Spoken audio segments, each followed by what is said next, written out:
We're here in Imperial Rome on the bridge in front of Castel, Sant'Angelo, which was actually built by the Emperor Hadrian as a mausoleum for his remains. It was built a year after his demise. It was built in the year 139.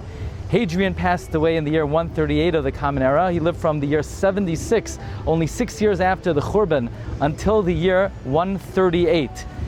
About 50 years after the Churban, Hadrian becomes emperor, about in the year 118.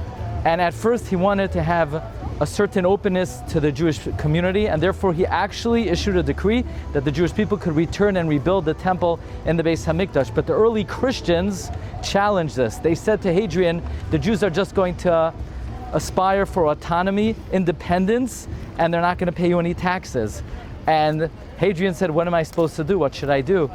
I already gave word that they could rebuild the third temple.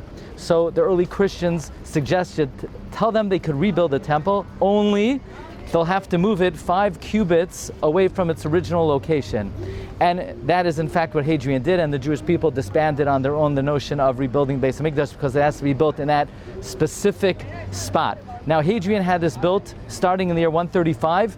It finished 1 year after his death in the year 139. So it's very significant that we're here during the 3 weeks during the Bein HaMetzarim, because although Hadrian's ashes were originally interred here, but ultimately they were scattered by intruders in the Middle Ages. So on the one hand, while this represents Hadrian's prominence and his power, but what's very interesting is that after Hadrian suppressed the Bar Kokhba revolt, when he appointed the general Severus, the end of his life was quite marred in sadness. He had a frustrated marriage, an unhappy life, and ultimately even his ashes were scattered from here by intruders during the Middle Ages, while the Jewish people today are stronger than ever, and we continue to flourish, which gives testimony to the prophecy of the great Nevi'ah Yisrael, Netzach Yisrael Lo Yishakeh.